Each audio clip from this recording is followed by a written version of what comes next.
Members of Congress, I now have the high privilege and distinct honor of presenting to you His Excellency Benjamin Netanyahu, Prime Minister of Israel.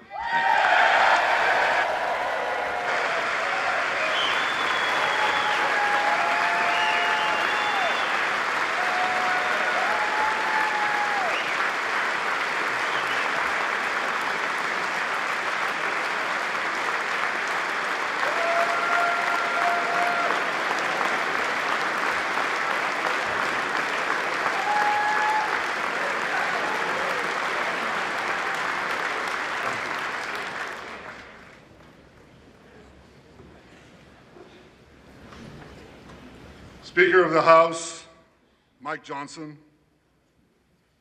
Senator Ben Cardin,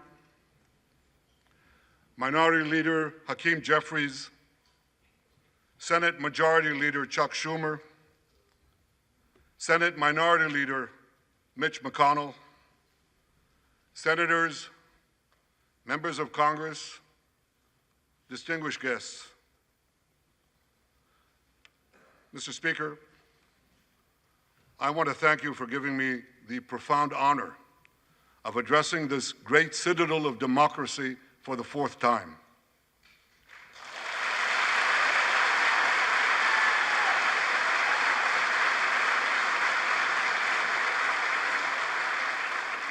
We meet today at a crossroads of history. Our world is in upheaval. In the Middle East, Iran's axis of terror confronts America, Israel, and our Arab friends. This is not a clash of civilizations. It's a clash between barbarism and civilization.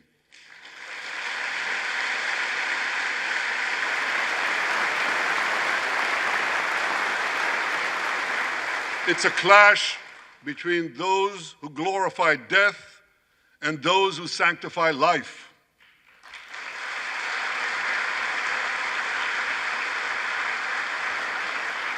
For the forces of civilization to triumph, America and Israel must stand together.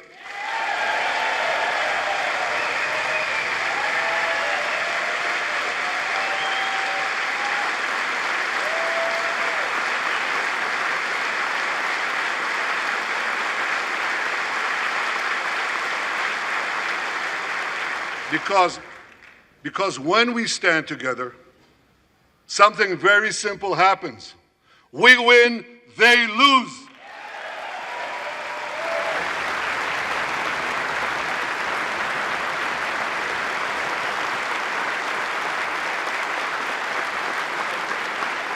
And my friends, I came to assure you today of one thing: we will win.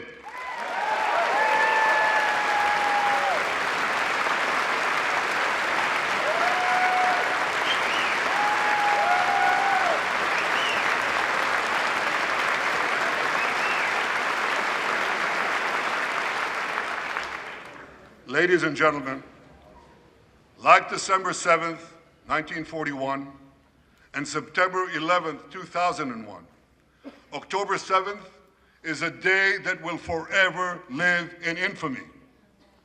It was the Jewish holiday of Simchat Torah. It began as a perfect day, not a cloud in the sky.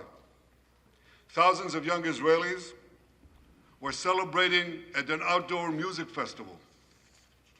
And suddenly, at 6:29 a.m., as children were still sleeping soundly in their beds in the towns and kibbutzim next to Gaza, suddenly heaven turned into hell. 3,000 Hamas terrorists stormed into Israel. They butchered 1,200 people from 41 countries, including 39 Americans.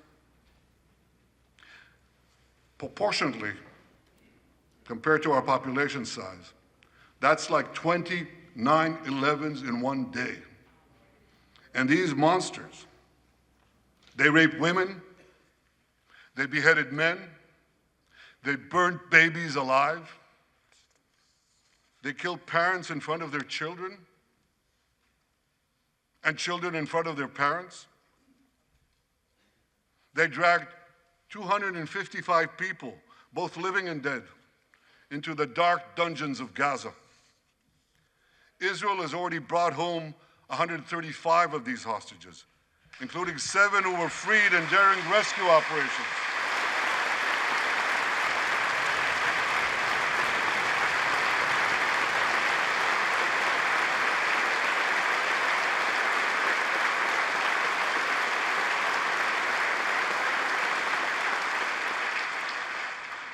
One of those freed hostages, Noor Gamani, is here in the gallery, sitting near my wife, Sarah. On the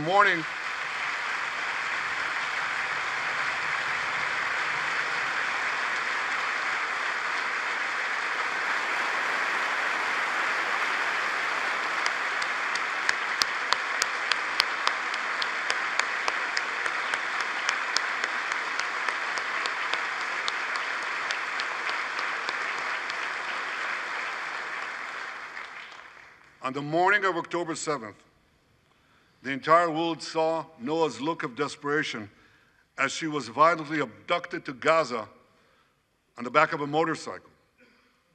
I met Noah's mother, Leora, a few months ago. She was dying of cancer. She said to me, "Prime Minister, I have one final wish.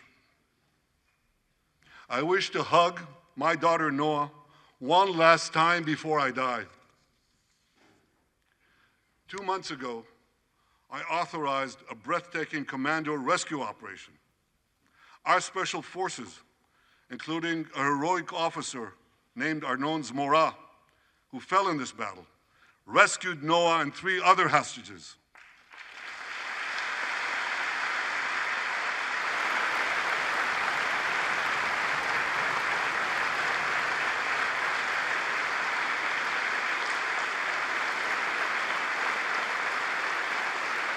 Noah,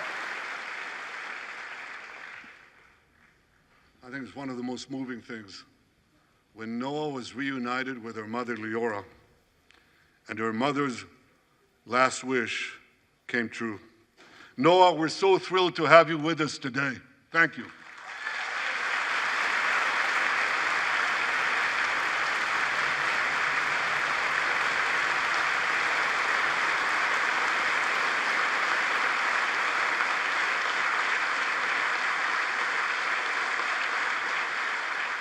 Many hostage families are also here with us today, including Eliyahu Bibas. Eliyahu Bibas is the grandfather of those 2 beautiful red-headed boys, the Bibas boys, toddlers. And they were taken hostage with their mother and Eliyahu's son. The entire family was taken hostage. 2 beautiful red-haired children taken hostage. What monsters.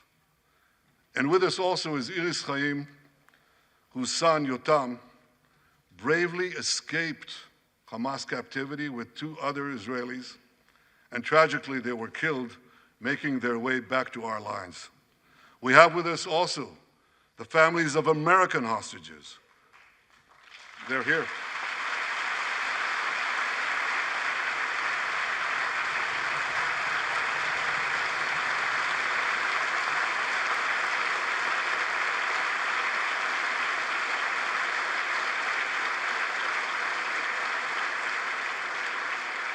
The pain these families have endured is beyond words. I met with them again yesterday, and I promised them this: I will not rest until all their loved ones are home, all of them.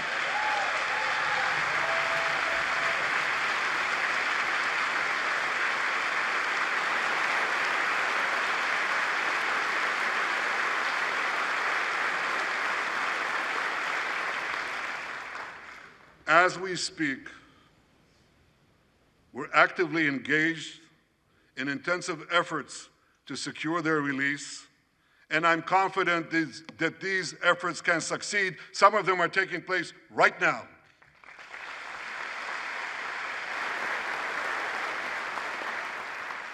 I want to thank President Biden for his tireless efforts on behalf of the hostages and for his efforts to the hostage families as well.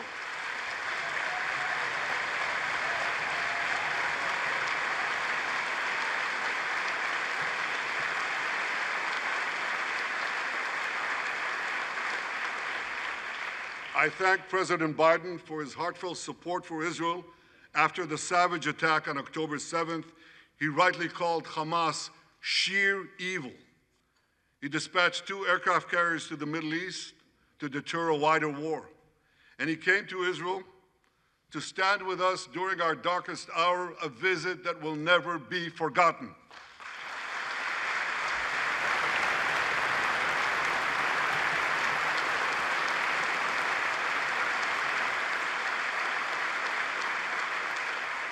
President Biden and I have known each other for over 40 years.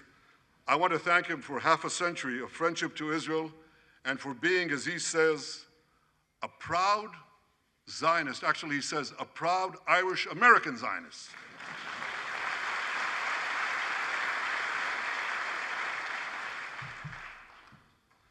My friends, for more than 9 months, Israel's soldiers have shown boundless courage. With us today,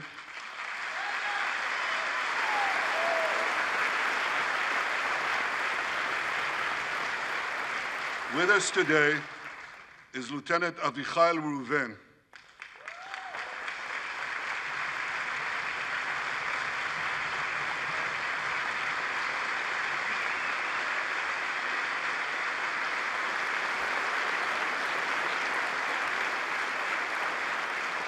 Avichai is an officer in the Israeli paratroopers. His family immigrated to Israel from Ethiopia. In the early hours of October 7th, Avichai heard the news of Hamas's bloody rampage. He put on his uniform, grabbed his rifle, but he didn't have a car. So he ran 8 miles to the front lines of Gaza to defend his people.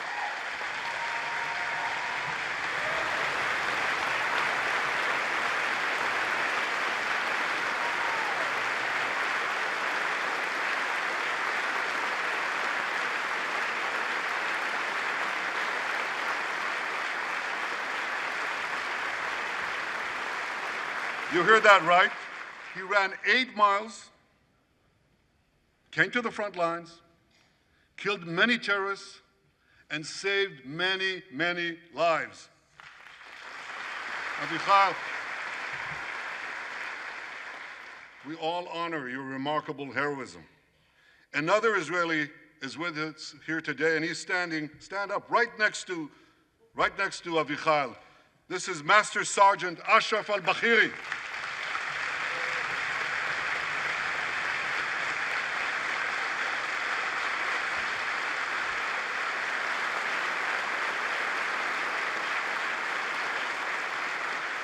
Ashraf is a Bedouin soldier from the Israeli Muslim community of Raat.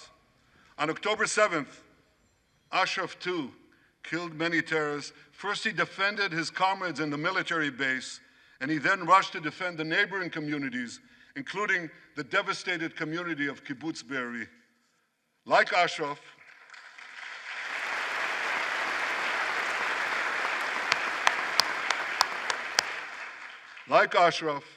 the Muslim soldiers of the IDF fought alongside their Jewish, Druze, Christian, and other comrades in arms with tremendous bravery.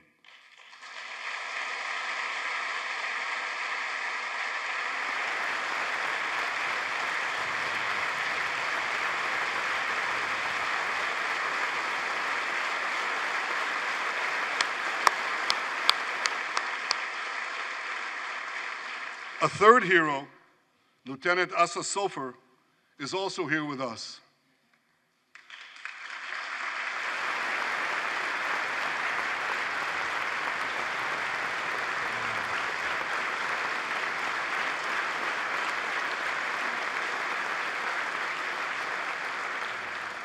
Asa fought as an officer in the Tank Corps, and he was wounded in battle.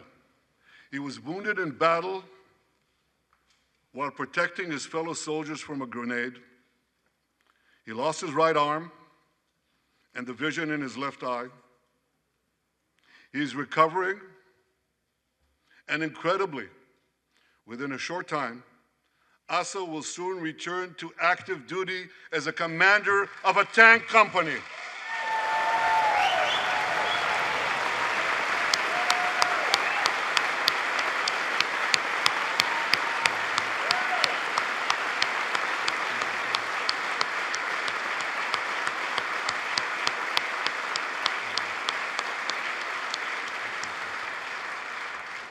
I just learned there is a fourth hero here, Lieutenant Jonathan Ben Chamo, who lost a leg in Gaza and continued to fight.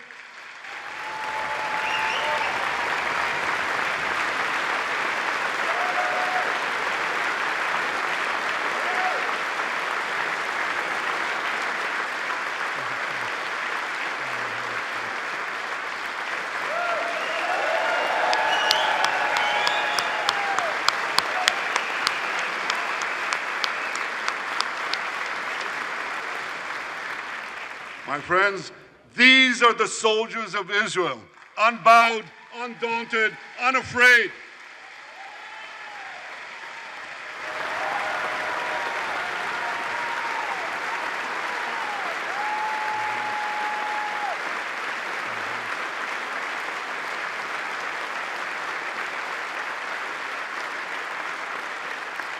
As the Bible says, Am kelavi yakum. They shall rise like lions. They have risen like lions. The lions of Judah, the lions of Israel.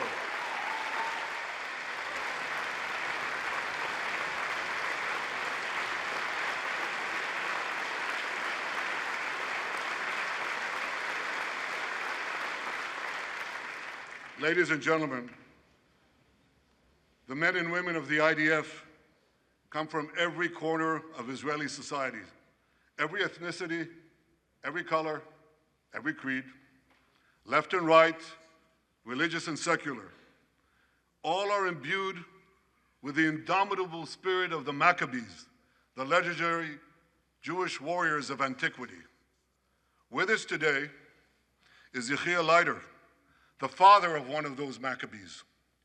Yechiel's father escaped the Holocaust and found refuge in America. As a young man, Yechiel moved to Israel and raised a family of 8 children.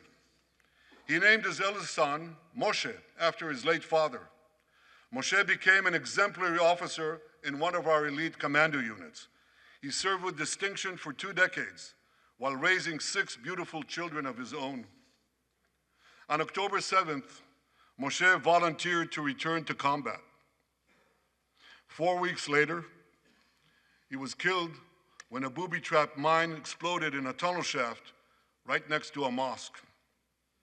At his son's funeral, Yechiel said this: "If the state of Israel had not been established after the Holocaust, the image engraved in our collective memory would have been the photograph of that helpless Jewish boy in the Warsaw Ghetto holding his hands up in the air with Nazi rifles pointed at him.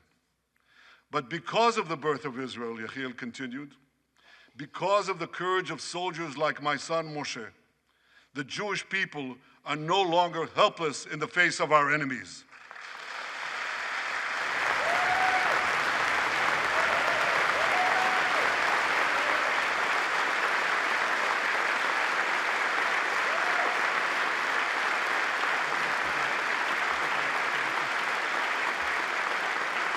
Yechiel, please rise so we can honor your son's sacrifice.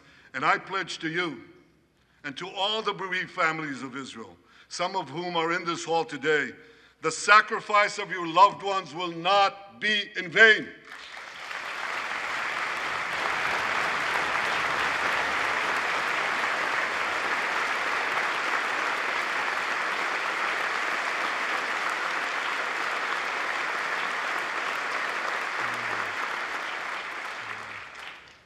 It will not be in vain, because for Israel, never again must never be an empty promise. It must always remain a sacred vow. And after October 7th, never again is now.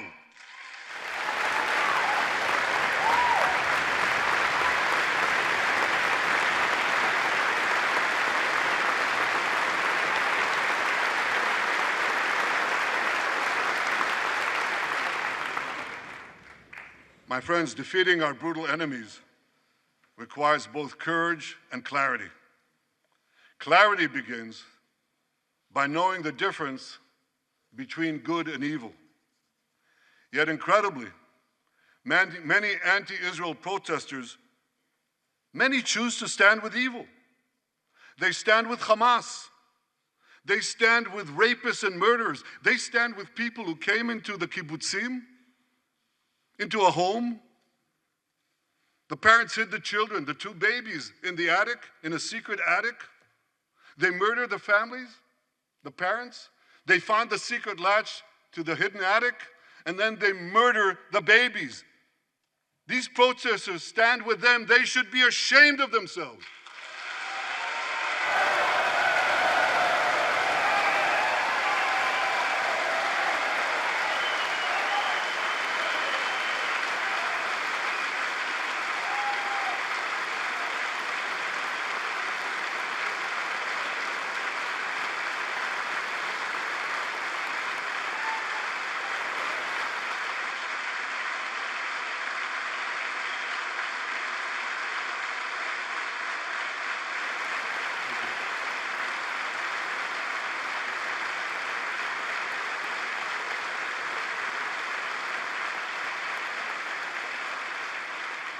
They refuse to make the simple distinction between those who target terrorists and those who target civilians, between the democratic state of Israel and the terrorist thugs of Hamas.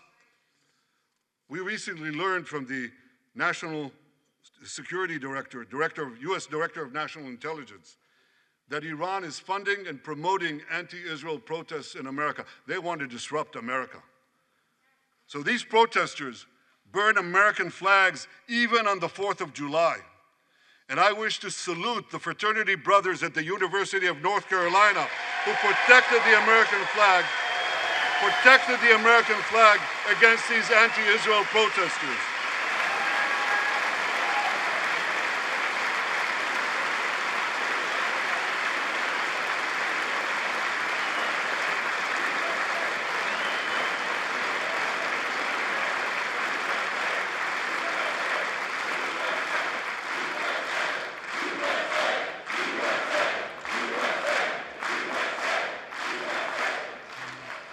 For all we know, Iran is funding the anti-Israel protests that are going on right now outside this building.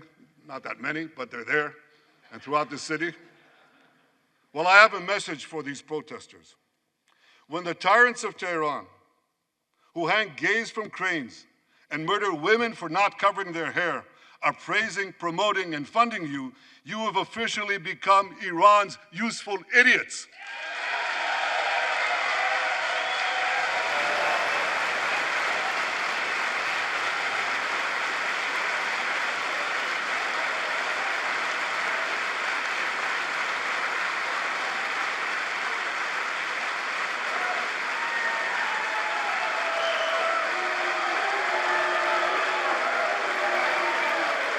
Some of these protesters, it's amazing, absolutely amazing. Some of these protesters hold up signs proclaiming gays for Gaza. They might as well hold up signs saying chickens for KFC.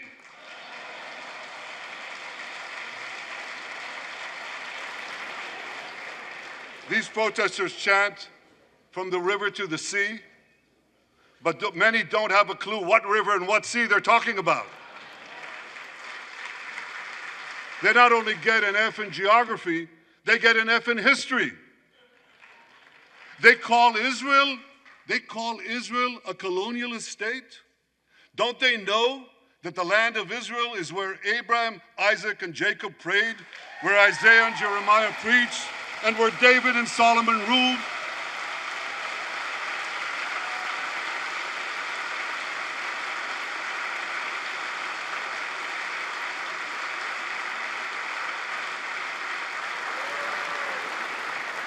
For nearly 4,000 years, the land of Israel has been the homeland of the Jewish people. It's always been our home. It will always be our home.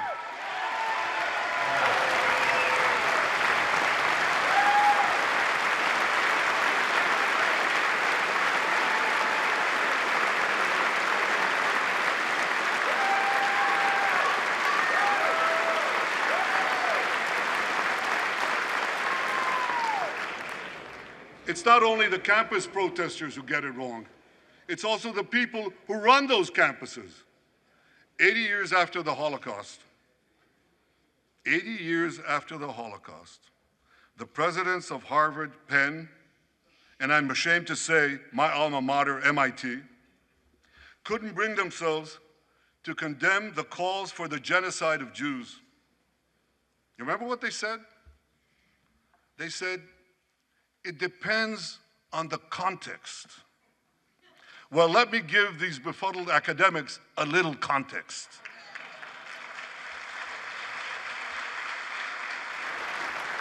Anti-Semitism is the world's oldest hatred. For centuries, the massacre of Jews was always preceded by wild accusations. We were accused of everything from poisoning wells, to spreading plagues, to using the blood of slaughtered children to bake Passover matzahs. These preposterous anti-Semitic lies led to persecution, mass murder, and ultimately to history's worst genocide, the Holocaust. Now, just as malicious lies were leveled for centuries at the Jewish people, malicious lies are now being leveled at the Jewish state. No, don't applaud. Listen. The outrageous slanders that paint Israel as racist and genocidal are meant to delegitimize Israel, to demonize the Jewish state, and to demonize Jews everywhere. And no wonder we've witnessed an appalling rise of anti-Semitism in America and around the world. My friends, whenever and wherever we see the scourge of anti-Semitism, we must unequivocally condemn it and resolutely fight it, without exception.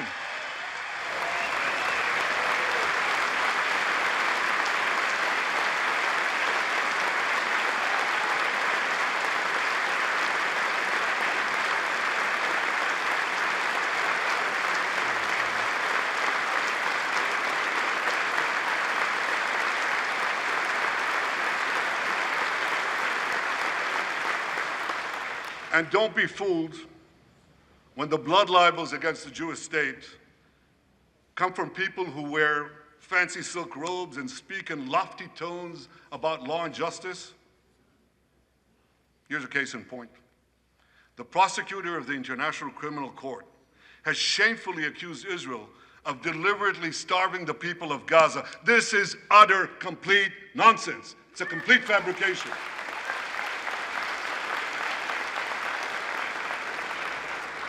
Israel has enabled more than 40,000 aid trucks to enter Gaza. That's 500,000 tons of food, and that's more than 3,000 calories for every man, woman, and child in Gaza. If there are Palestinians in Gaza who aren't getting enough food, it's not because Israel is blocking it, it's because Hamas is stealing it.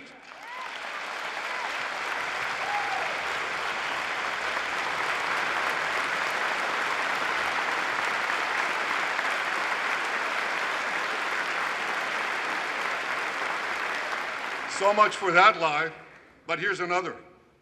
The ICC prosecutor accuses Israel of deliberately targeting civilians. What in God's green earth is he talking about?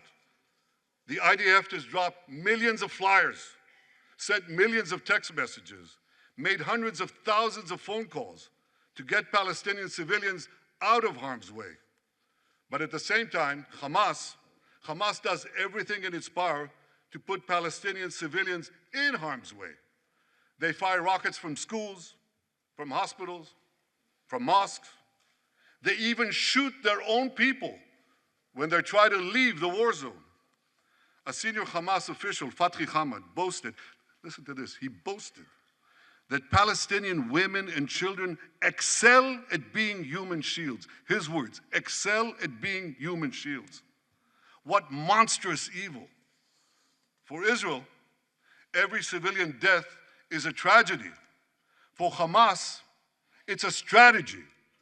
They actually want Palestinian civilians to die so that Israel will be smeared in the international media and be pressured to end the war before it's won. This would enable Hamas to survive another day and, as they vowed, to carry out October 7th again and again and again? Well, I want to assure you, no matter what pressure is brought to bear, I will never allow that to happen.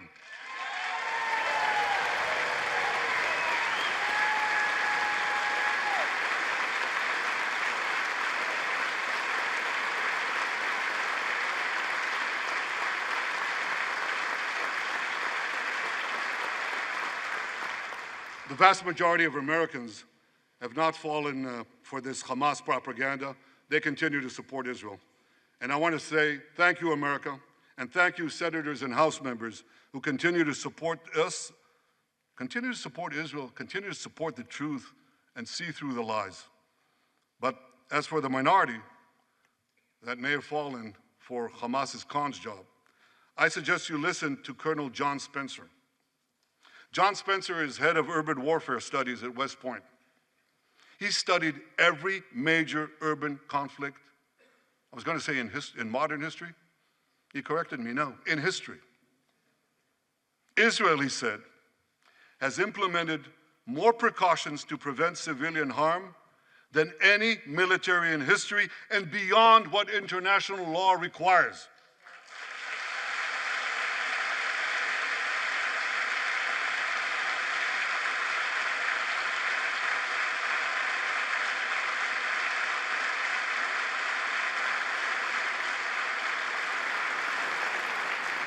That's why, despite all the lies you've heard, the war in Gaza has one of the lowest ratios of combatants to non-combatants casualties in the history of urban warfare. And you want to know where it's lowest in Gaza? It's lowest in Rafah. In Rafah. Remember what so many people said? If Israel goes into Rafah, there'll be thousands, maybe even tens of thousands of civilians killed. Well, last week, I went into Rafah. I visited our troops as they finished fighting Hamas's remaining terrorist battalions. I asked the commander there, how many terrorists did you take out in Rafah? He gave me an exact number, 1,203. I asked him, how many civilians were killed? He said, Prime Minister, practically none, with the exception of a single incident where shrapnel from a bomb hit a Hamas weapons depot and unintentionally killed 24 people. The answer is practically none. You want to know why? Because Israel got the civilians out of harm's way, something people said we could never do, but we did it.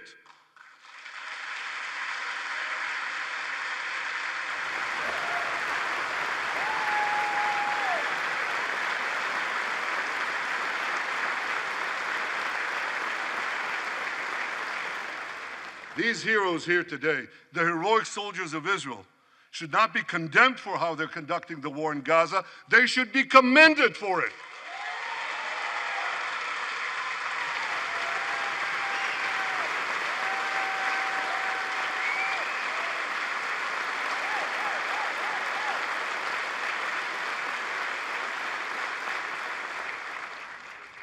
I want to thank all of you here today who forcefully opposed the false accusations of the ICC and stood up for the truth. These lies are not only libelous, they're downright dangerous.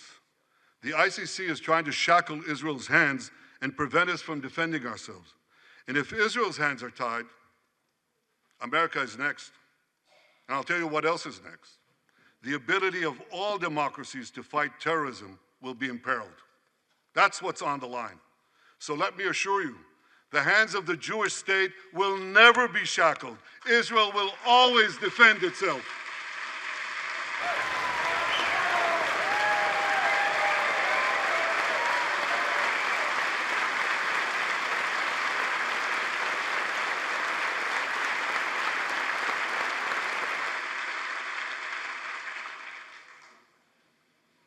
My friends, in the Middle East, Iran is virtually behind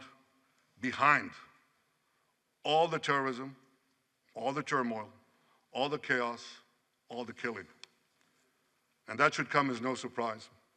When he founded the Islamic Republic, Ayatollah Khomeini pledged We will export our revolution to the entire world. We will export the Islamic revolution to the entire world. Now ask yourself, which country ultimately stands in the way of Iran's maniacal plans to impose radical Islam on the world? And the answer is clear. It's America, the guardian of Western civilization and the world's greatest power.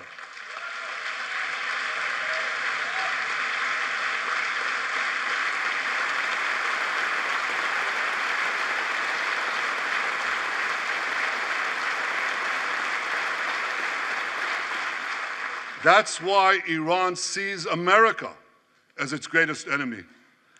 Last month, we heard a revealing comment, ostensibly about the war in Gaza, but about something else. It came from the foreign minister of Iran's proxy, Hezbollah, and he said this: "This is not a war with Israel. Israel," he said, "is merely a tool. The main war, the real war, is with America." Iran's regime has been fighting America from the moment it came to power. In 1979, it stormed the American embassy. It held scores of Americans hostage for 444 days. Since then, Iran's terrorist proxies have targeted America in the Middle East and beyond. In Beirut, they killed 241 US servicemen. In Africa, they bombed American embassies. In Iraq, they supplied explosives to maim and kill thousands of American soldiers. In America, they actually sent death squads. They sent death squads here to murder a former Secretary of State and a former National Security Advisor.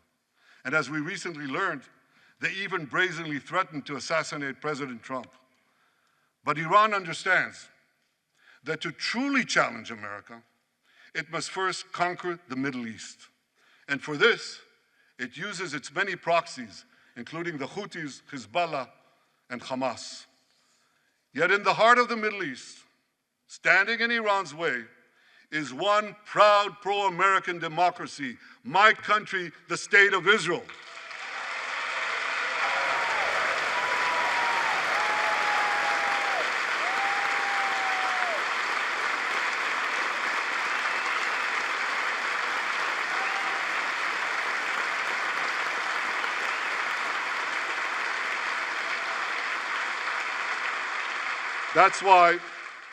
That's why the mobs in Tehran chant death to Israel before they chant death to America. For Iran, Israel is first, America is next. So when Israel fights Hamas, we're fighting Iran. When we fight Hezbollah, we're fighting Iran. When we fight the Houthis, we're fighting Iran. And when we fight Iran, we're fighting the most radical and murderous enemy of the United States of America. And one more thing. When Israel acts to prevent Iran from developing nuclear weapons that could destroy Israel and threaten every American city, every city that you come from, we're not only protecting ourselves, we're protecting you.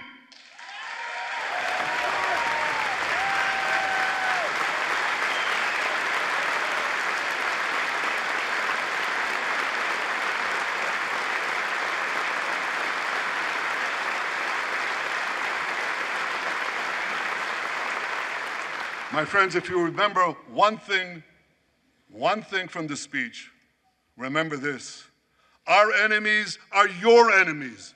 Our fight is your fight, and our victory will be your victory.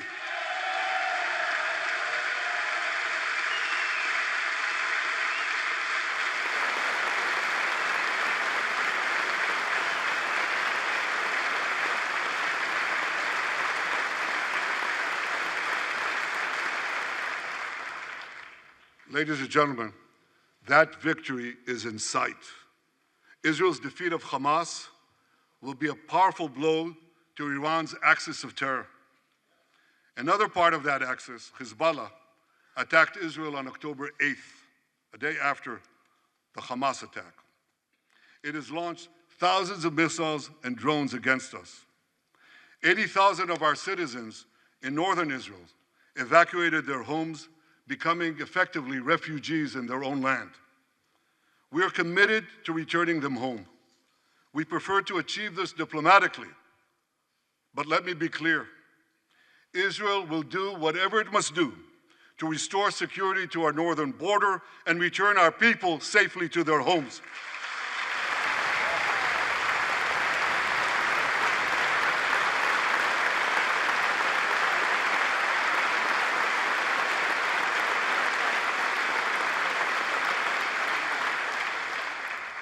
Last Friday, a third Iranian proxy, the Houthis, attacked Tel Aviv with a deadly drone. It exploded a few hundred feet from the American consulate, killing one person and injuring 9. On Saturday, I authorized a swift response to that attack. All our enemies should know this. Those who attack Israel will pay a very heavy price. And as we defend ourselves,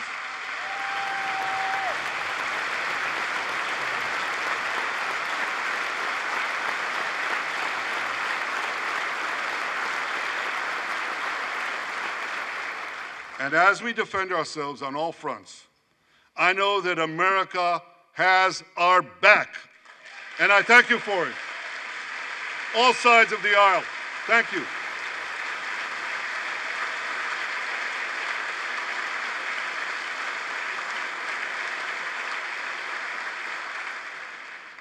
My friends, for decades, America has provided Israel with generous military assistance, and a grateful Israel has provided America with critical intelligence that saved many lives. We've jointly developed some of the most sophisticated weapons on earth. I choose my words carefully. We've jointly developed some of the most sophisticated weapons on earth that help protect both our countries. And we also help keep Americans' boots off the ground while protecting our shared interests in the Middle East.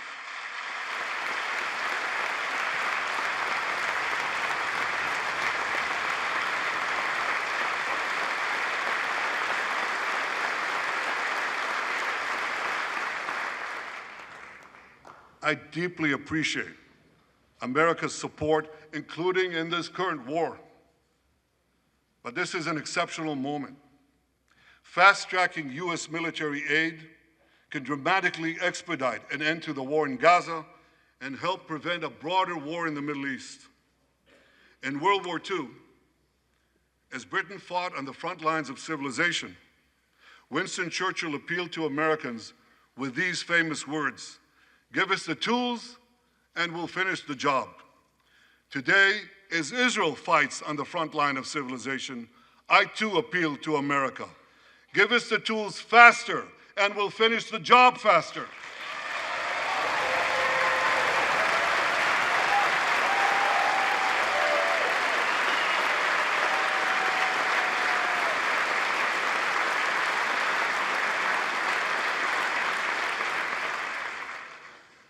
My dear friends, the war in Gaza could end tomorrow if Hamas surrenders, disarms, and returns all the hostages.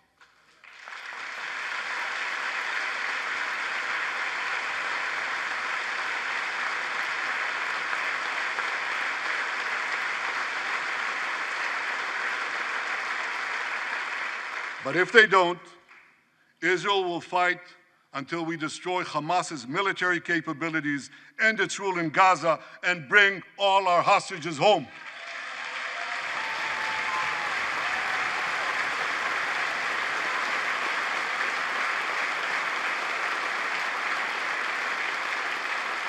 That's what total victory means, and we will settle for nothing less.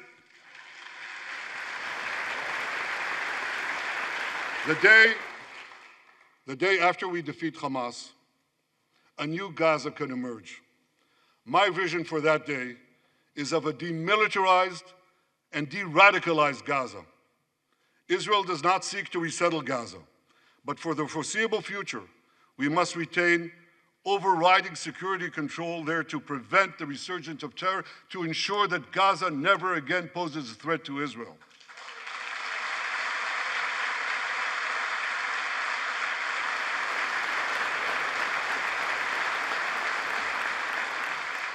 Gaza should have a civilian administration run by Palestinians who do not seek to destroy Israel. That's not too much to ask. It's a fundamental thing that we have a right to demand and to receive.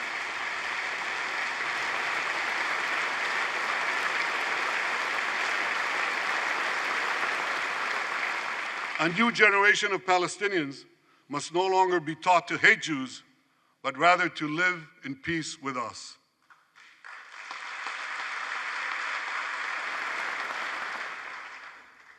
Those twin words, demilitarization and de-radicalization, those two concepts were applied to Germany and Japan after World War II, and that led to decades of peace, prosperity, and security.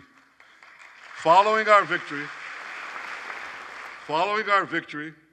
with the help of regional partners, the demilitarization and de-radicalization of Gaza can also lead to a future of security, prosperity, and peace. That's my vision for Gaza.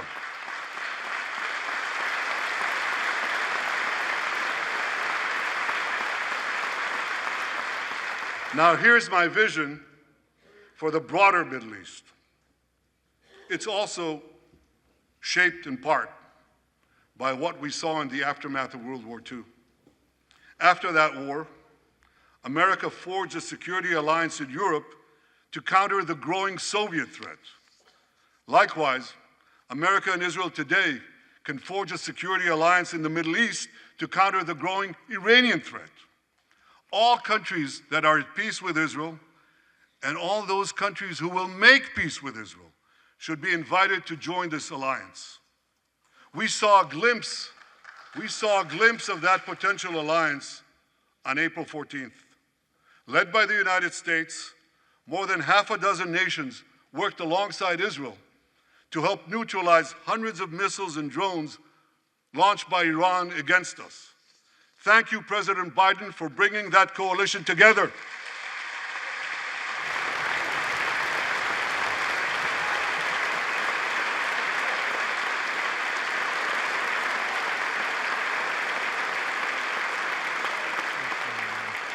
The new alliance I envisioned would be a natural extension of the groundbreaking Abraham Accords.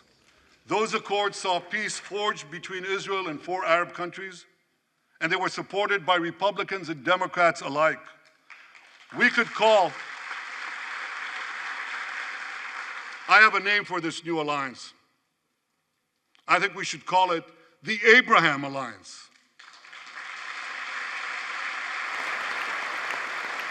I want to thank President Trump for his leadership in brokering the historic Abraham Accords.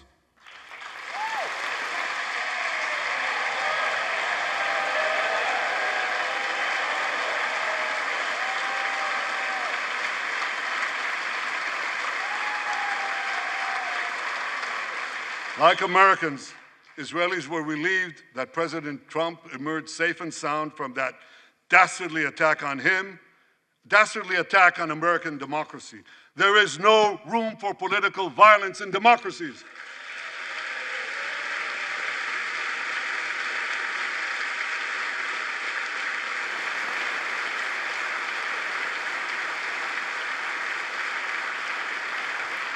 I also want to thank President Trump for all the things he did for Israel, from recognizing Israel's sovereignty over the Golan Heights, to confronting Iran's aggression, to recognizing Jerusalem as our capital and moving the American embassy there.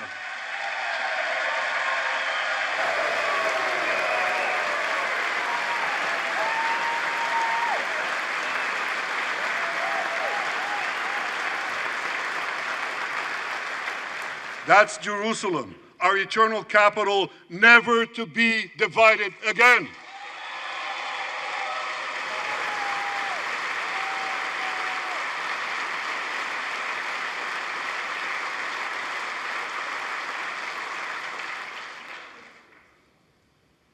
My dear friends, Democrats and Republicans, despite these times of upheaval, I'm hopeful about the future.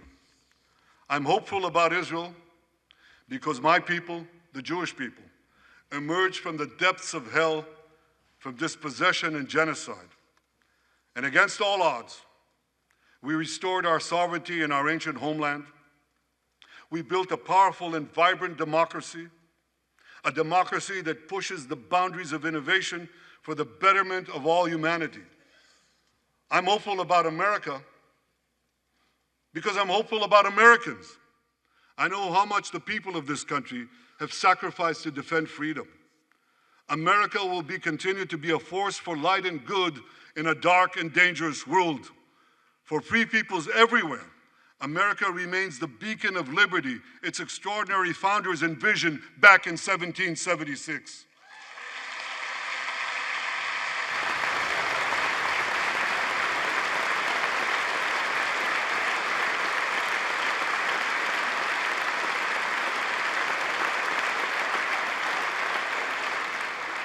Working together, I'm confident that our two nations will vanquish the tyrants and terrorists who threaten us both.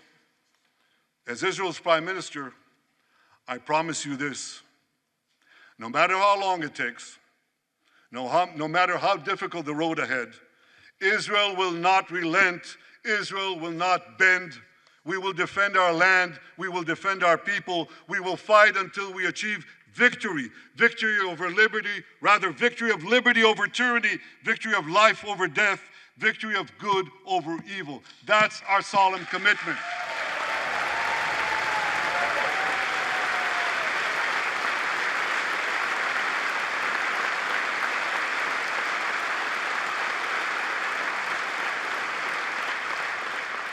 And we will continue to work with the United States and our Arab partners to transform a troubled region from a backwater of repression, poverty, and war into a thriving oasis of dignity, prosperity, and peace.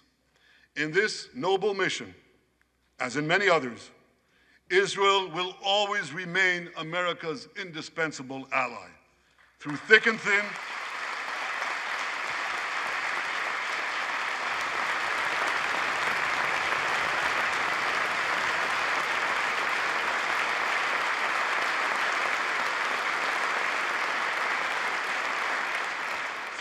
thin, in good times and in bad, Israel will always be your loyal friend and your steadfast partner. On behalf of the people of Israel, I came here today to say, thank you, America. Thank you for your support and solidarity. Thank you for standing in Israel, with Israel, in our hour of need. Together we shall defend our common civilization. Together we shall secure a brilliant future for both our nations.